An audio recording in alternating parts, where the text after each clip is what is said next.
Hello tout le monde et bienvenue dans cette nouvelle vidéo, je suis contente de vous retrouver. Aujourd'hui on va faire un update lecture d'un genre que je ne lis pas beaucoup. Un genre que j'ai redécouvert on va dire avec passion pendant les vacances de juillet-août et depuis ça ne s'arrête pas, j'ai envie d'en lire beaucoup plus. Donc voilà, n'hésitez pas à me faire des recommandations une fois que vous aurez vu les livres dont je vais vous parler. N'hésitez pas voilà, à me recommander soit des classiques soit des nouveautés. Maintenant que je commence à toucher un peu, je pense que je préfère les nouveautés, mais voilà, c'est quand même un genre dans lequel j'ai un petit peu du mal à me lancer. N'hésitez pas aussi à vous abonner, liker, activer la petite cloche et tout ça. Et on commence tout de suite avec un update lecture science-fiction. Comment cette histoire a commencé, je ne sais plus, mais pour mon anniversaire que j'ai fêté avec mes amis donc fin juin, mais mon vrai anniversaire c'est le 19 juillet, bref, j'avais mis sur ma wishlist Ubik de Philippe K. Dick parce qu'en fait j'avais vu une réédition, enfin j'ai lu, avait réédité plusieurs titres avec des nouvelles couvertures, etc. C'était super attrayant, c'était trop beau et je me disais ouais c'est vrai que j'ai bien envie. J'avais déjà essayé de découvrir Philippe K. Dick mais c'était dans une édition qui était très vieille et je pense qu'en fait c'est aussi ça qui avait fait que j'avais du mal à rentrer dedans, c'est que la traduction elle datait vraiment beaucoup, le style était très vieux, le papier était... Enfin, on avait presque du mal à lire, pour moi qui suis malvoyante en plus, c'était très désagréable à lire, écrit tout petit, la police un peu grasse et tout, et je pense que ça avait rendu mon expérience de lecture un petit peu... voilà, un petit peu nulle, on va dire. Donc j'avais voulu retenter cette expérience de lecture, et donc pour mon anniversaire, on m'a offert Ubik de Philippe K. Dick, que j'ai commencé instantanément, donc je l'ai commencé je pense le 25 juin, un truc comme ça. Je vais vous montrer les livres dont je vais vous parler, il y en a 5, il y en a seulement 3 que je peux vous montrer, les deux autres je les ai lus sur liseuse, donc j'ai lu Golden State de Ben Ash Winters sur liseuse, dont je vais pas vous parler plus que ça, parce que je l'ai lu pendant le challenge La Passe Miroir, ça devait être pendant la semaine 3 ou la semaine 4, voilà je vous mettrai les liens ici. Et le deuxième qui était sur liseuse c'est Apprendre si par bonheur de Becky Chambers, donc je vous en parlerai plus tard. Et ensuite on a Ubik de Philippe K. Dick qui est donc aux éditions J'ai lu je crois, et Blade Runner de Philippe K. Dick. Je suis un peu dégoûtée par contre, genre ils les ont tous fait de la taille là, sauf celui-là. Pourquoi celui-là il est chez Nouveau Millénaire et celui-là il est genre juste en poche en fait, trop chelou. Et il y a genre 2 jours j'ai terminé La Maison aux 1000 étages de... Alors je sais pas comment prononcer, c'est un auteur tchèque, Jan Vest, publié chez Hachette dans leur collection Au rayon de l'imaginaire, qui est une collection que je découvre avec bonheur. On va commencer du coup avec Ubik par ordre chronologique. Donc Ubik ça parle de quoi? Ce serait un petit peu dur à vous résumer, j'aurais un petit peu du mal. On est dans le futur, voilà, mais en plus je me souviens plus trop. Bref, j'aurais vraiment du mal à vous décrire, à vous résumer l'histoire, surtout maintenant que je l'ai lu en fait. C'était très bizarre. Mais du coup, c'est une société futuriste et on suit 2 personnes. On suit d'abord un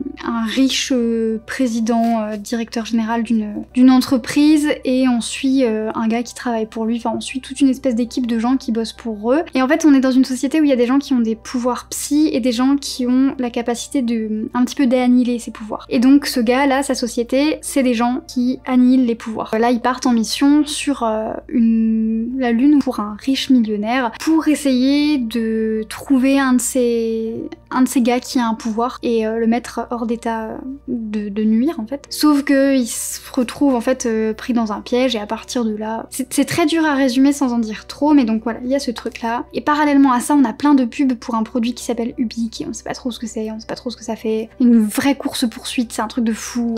Il y a des gens, des personnages, d'un coup on pense qu'ils sont d'un côté et puis après en fait ils sont de l'autre et après ils sont de l'autre et après, enfin c'est super cool en termes de retournement de situation, d'action. Le plot twist de la fin, au début j'étais en mode quoi? Et à la fin j'ai lu quelques articles sur internet, quelques avis, quelques forums et j'étais en mode c'est génial, c'est génialissime, c'est incroyablissime, j'adore.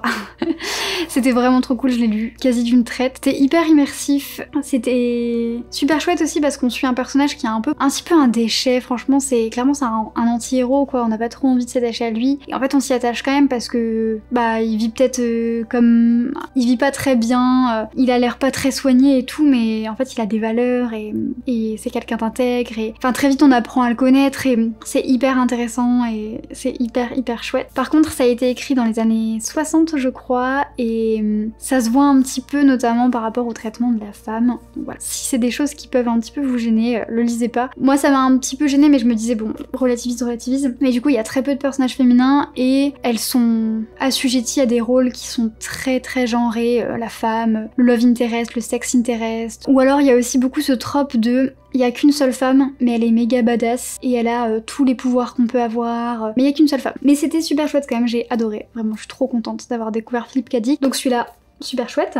Et du coup, dans la foulée, j'ai voulu lire Blade Runner parce que je savais que c'était du coup un classique. Et je suis très mitigée sur celui-là. Je pense qu'il y a beaucoup de positifs. C'est-à-dire que Blade Runner, c'est quoi? Alors, apparemment l'histoire du... J'ai pas vu le film, mais apparemment l'histoire du livre est quand même assez différente de celle du film. En gros, le film, il a pris l'histoire de base et il a fait comme as. Parce qu'il y a toute une dimension dont le film ne parle pas. Et donc en fait, on suit Rick Deckard qui est un chasseur d'androïdes. Donc on est sur Terre. Il y a eu une espèce d'apocalypse, probablement écologique, plus due à une guerre nucléaire radioactive, on sait pas trop, ou en tout cas je ne me souviens plus trop, et la majorité de la population a décidé de partir vivre sur la Lune ou sur d'autres colonies, et il y a des gens qui restent sur Terre parce qu'ils ont pas envie de partir, etc. Mais du coup ils vivent de manière un petit peu chelou, c'est très post-apocalyptique, et donc on a notamment ce chasseur d'androïdes, puisque en fait sur la Lune, il y a des androïdes qui sont un petit peu les esclaves des humains, enfin il y a même pas de guillemets, c'est les esclaves des humains, ils sont créés pour ça. Mais parfois il y a des androïdes qui arrivent à s'échapper et qui vont sur Terre, et donc là le métier de ces chasseurs de primes c'est de les tuer, et voilà. Et en fait on est sur une Terre où il y a plus d'animaux, c'est super rare. Ça c'est notamment je pense tout un truc qui a été un peu oublié dans le film, apparemment, parce qu'encore une fois je l'ai pas vu mais c'est ce que j'ai lu dans plusieurs articles. Il y a toute une dimension très écologique et très végane dans le livre. Et en fait c'est ça qui m'avait interpellée.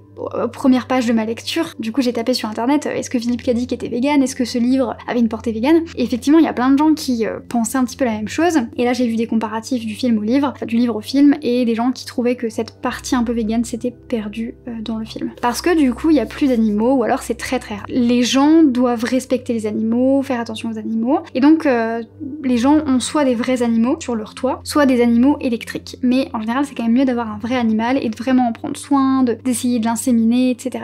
reproduire. Et donc notre personnage principal il a un mouton électrique parce que son vrai mouton est mort il y a quelques temps et il veut essayer de faire semblant. Donc personne n'est au courant que son faux mouton est un faux mouton. Et un jour il a cette opportunité de chasser 6 androïdes, ce qui va lui rapporter une prime incroyable, et grâce à cette prime incroyable il espère pouvoir s'acheter un vrai animal. En fait on reconnaît les androïdes grâce à un test, on leur pose des questions, ils sont censés ne pas avoir d'empathie les androïdes, mais du coup on les reconnaît grâce à leur micro-réaction visage suite à ces questions. Et ces questions portent essentiellement sur le bien-être animal. Par exemple, il y a des questions sur le cuir, sur le fait de tuer des animaux, le fait de manger des animaux, le fait de chasser, etc. Et j'ai trouvé que c'était hyper moderne comme question, et comme... Enfin, moderne. Le véganisme, je sais que ça date pas d'aujourd'hui, hein, mais comme problématique, de vraiment se concentrer sur le bien-être des animaux, ça m'a ébranlé, quoi. C'était génial. Mais très rapidement, je trouve que cette question d'empathie, elle est traitée un peu bizarrement. Enfin, je sais pas. Et après, le bien-être des... Je veux pas spoiler, donc j'en dis pas trop, mais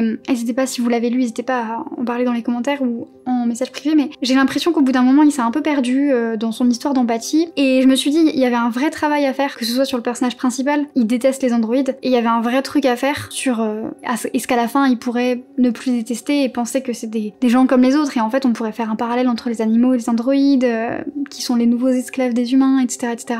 Les androïdes entre eux, je sais pas, est-ce que l'empathie, c'est pas quelque chose qui peut se développer? Enfin, il y a vraiment quelque chose à faire, et en fait, je pense que c'est parce que le livre est un peu vieux aussi, mais il y a un passage qui m'a un peu gênée, le gars qui couche avec une androïde, et en fait le seul degré où il arrive à tolérer les androïdes c'est genre coucher avec elle, et ça m'a trop gênée, genre vraiment c'est juste, même quand c'est un robot, la meuf c'est juste pour coucher avec. Ça m'a... voilà. Et je me suis dit, non ça me gêne. Mais après il y a vraiment une réflexion super intéressante sur l'empathie, mais j'ai trouvé que la réflexion super intéressante sur les animaux, elle se perdait un peu, ou elle était pas traitée comme j'aurais voulu qu'elle soit traitée, je pense, je sais pas trop, mais voilà. Et de la même manière, il y a un personnage qui... je sais pas, je pense que je suis peut-être passée à côté du point de ce livre. Bon, j'avais quand même adoré Ubik, donc voilà. Donc j'ai très envie de découvrir d'autres livres de Philippe K. Dick. Je suis plus roman que nouvelle, donc je sais pas trop s'il y a un livre que vous me conseillez en particulier. Mais... Et ensuite j'ai lu Apprendre si par bonheur de Becky Chambers, parce qu'en fait il était dans ma wishlist, et sur Kobo je regardais et il y avait une promo. Il était genre à 3 €. Je me suis dit go, mais go.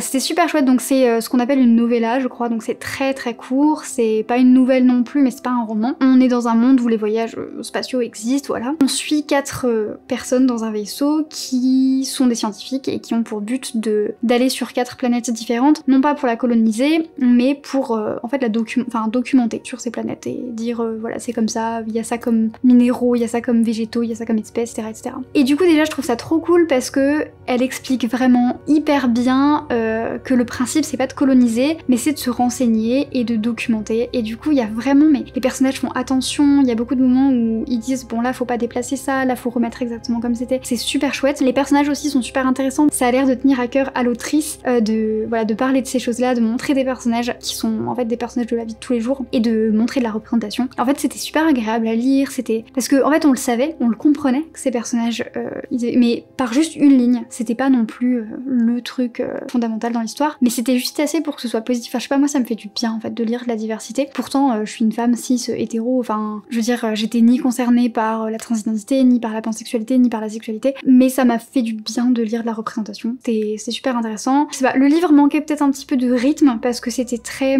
presque contemplatif. On va sur une planète, on la découvre, on va sur une planète, on la découvre. Mais il y a quand même un petit enjeu où ces gens en fait ils voyagent pendant des années et des années et des années et du coup les nouvelles qu'ils ont de la Terre, elles datent vraiment longtemps, donc ils ont les nouvelles avec beaucoup de retard. Et il y a un peu ce truc à un moment donné de est-ce qu'on va avoir des nouvelles, est-ce qu'on va pas avoir de nouvelles. Il y a quand même un petit truc et je pense que ça aurait mérité d'être un vrai roman, hein. Il y avait vraiment quelque chose, mais je pense que voilà, il y avait peut-être un minuscule manque de rythme qui a fait que c'était pas un coup de cœur pour moi, mais j'ai adoré l'écriture, j'ai adoré les personnages, j'ai adoré les différentes planètes sur lesquelles on allait, j'ai adoré l'ambiance très positive, très science-fiction. Il y a beaucoup de positivité très écologique, très inclusive, etc. dans cette œuvre. Et je trouvais aussi qu'elle expliquait super bien, il y a des mots scientifiques, des concepts scientifiques, et moi je suis pas du tout, mais alors pas du tout une scientifique, et elle les expliquait super bien, j'étais contente, j'avais l'impression de devenir super intelligente à la fin du livre. Donc trop contente, j'ai hâte de découvrir d'autres livres, et notamment commencer avec le prochain qui sort. Et là, il y a pas très longtemps, j'ai acheté La Maison aux 1000 étages de Jeanne Wes, que j'ai découvert en librairie. En fait, il m'a attirée par sa couverture, et en fait, je savais pas que c'était de la science-fiction, je pensais que c'était de la fantasy. Bah en fait c'était écrit dessus que c'était de la science-fiction, mais j'avais lu le résumé, j'avais lu que les 2 premières lignes. Mais en gros c'est une maison à 1000 étages dans laquelle se trouve toute l'humanité et on suit un gars qui se réveille, il a pas de mémoire, enfin il sait pas d'où il vient, il est invisible et il sait pas trop où il est, et donc il va parcourir cette maison, rencontrer des gens et commencer à comprendre petit à petit qu'en fait cette maison elle est dirigée par un homme qui s'appelle Muller et qui s'appelle Oisver, j'ai du mal à prononcer, je me souviens plus, et qui est un espèce de tyran omniscient, omnipotent sur cette maison à 1000 étages, et s'y joue des choses vraiment atroces, très atroces, très bizarres, très glauques, et ça me faisait un peu penser au plot de Piranèse, cette espèce de maison à 1000 étages, ça me faisait penser aux palais de Piranèse avec des pièces infinies, et en fait pas trop, ça a pas trop ses vibes. En fait donc je l'ai acheté, et j'ai lu les petits trucs sur le côté, parce que avant de lire un livre, j'adore lire tout le paratexte, donc même les trucs là, hein, je les lis en long, en large, en travers. Et en fait il se trouve que Jeanne Wes, c'est un auteur tchèque qui a été mobilisé pour la Première Guerre mondiale, qui a été déporté en Sibérie, qui a attrapé la fièvre bref, cette fièvre-là.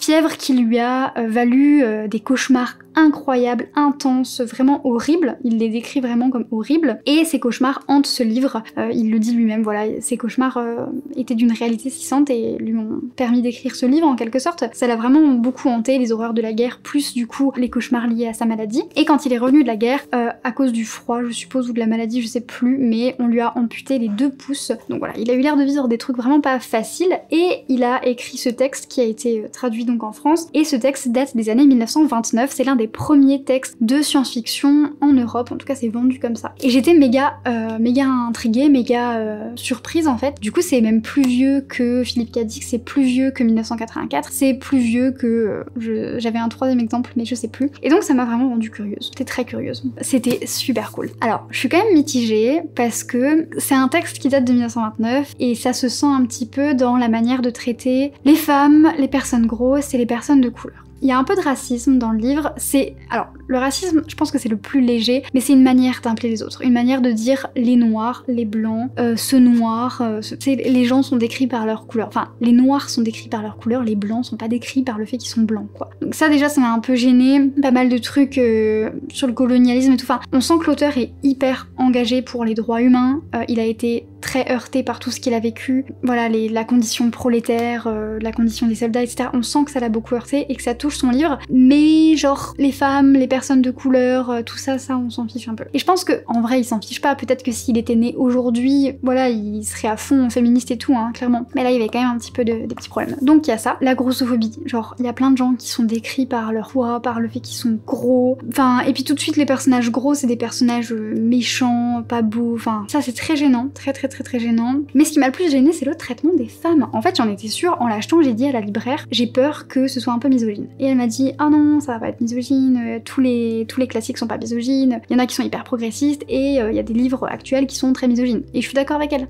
Mais je le sentais quand même un petit peu, ça a beau être hyper progressiste, je sentais quand même un peu la misogynie arriver. Je vous parlerai du plot et tout, et de ce que j'ai aimé après, mais je voulais quand même parler de ça. Et effectivement, l'auteur parle des femmes, mais c'est horrible. Déjà, il y a quasi 0 femmes. Il y a 1 million d'hommes, et il y a quasi pas de femmes. Donc, toute l'humanité est dans cette mission 1000 étages, elle est où 50% de l'humanité, où est-elle, quoi? Et les seules femmes qu'on a, elles ont des rôles hyper clichés. Le premier, c'est le rôle. Je vous parlerai du premier après parce qu'elle revient un peu plus. On a les petites femmes qui sont là pour être juste les maîtresses, les femmes éplorées et qui finissent par se faire un peu capturer pour devenir des prostituées. Et donc on a une flopée de prostituées. Alors ça on en a mais à tout va. Des petites danseuses, des prostituées, ça il y en a plein. On a du coup la madame qui s'occupe de ces prostituées, donc la proxénète slash tenancière de la maison close on va dire, qui est décrite comme... Alors elles sont toutes décrites pour leur physique, hein. Les femmes sont toujours, dans ces livres-là, décrits exclusivement par leur physique. Pas par leur qualité, pas par des particularités physiques, mais vraiment par des choses physiques qui font qu'elles sont belles ou moches. En fait. Et belles ou moches, encore une fois, c'est sujet ce qu'on a envie de penser qui est beau ou moche, quoi. Hein. Les femmes qui sont faites pour être prostituées, elles sont petites, minces, elles ont des jolies jambes longues, elles ont des taches de rousseur, elles sont ceci, elles sont cela, ok. Et la proxénète, elle est énorme, elle a 6 triples mentons, enfin du coup c'est pas des triples mentons, 6 doubles mentons, des bajoux, une grosse poitrine. Et tout de suite, le premier truc, c'est sa grosse poitrine. Enfin, à un moment donné, c'est bon, quoi. Et en fait, déjà, dès cette description, je me suis dit, ah, ça me gêne. Ah, ça me gêne. Et du coup, j'avais un petit peu du mal, mais bon, soit. Et ensuite, on a la troisième femme, qui est la princesse qu'on doit sauver. Et du coup, son seul but, c'est d'être le love interest et d'être la princesse à sauver. J'aimais bien l'idée qu'il y ait une princesse dans cette maison de 1000 étages. J'aimais bien ça, mais en fait, vraiment, le seul principe qu'elle soit là pour être sauvée, ça m'a trop donné des vibes de une histoire sans fin, où il y a littéralement que 3 femmes, la mère, la femme de quelqu'un et la princesse à sauver. Et la princesse à sauver, elle est là à la toute fin pour dire 2 lignes genre Bastien, donne-moi un nom, ou je sais plus quoi, what. Bref. Après, j'essayais vraiment de relativiser et de me dire ça date des années 1929, et c'est pour ça que j'ai quand même bien aimé le livre. Vous voyez, il faut que je priorise mes idées, une idée à la fois. Et donc cette princesse à sauver. Moi, ce qui me gênait beaucoup, c'est que du coup, le héros, en 2 minutes, il décide qu'il est grave amoureux d'elle. Mec, tu la connais littéralement depuis 5 minutes. Tu as perdu la mémoire. À un moment donné, il faut quand même se recentrer. À un moment donné, il la sauve, donc il est invisible ce gars. Et il la sauve d'un gars qui voulait la violer, enfin abuser d'elle parce que il avait un espèce de pouvoir hypnotique, elle voulait pas l'épouser, et il essayait de lui dire allez, de la caresser un peu partout. Donc il la débarrasse de ce méchant, pam pam pam. Il est invisible. Hein. Et là la princesse, donc déjà à quel moment tu vois ton assaillant se faire péter la gueule par une force invisible et tu crois pas que t'es avec quelqu'un, enfin tu te dis ah je suis toute seule. Bah non, t'es pas toute seule en fait, tu le comprends que t'es pas toute seule. Bref. Et donc elle décide de languir devant son miroir et de taquiner sa pudeur. Il me semble que c'est exactement les termes qui ont été utilisés, taquiner sa pudeur. Je vous laisse voir avec vous-même hein, pour savoir si vous avez compris ce que ça veut dire.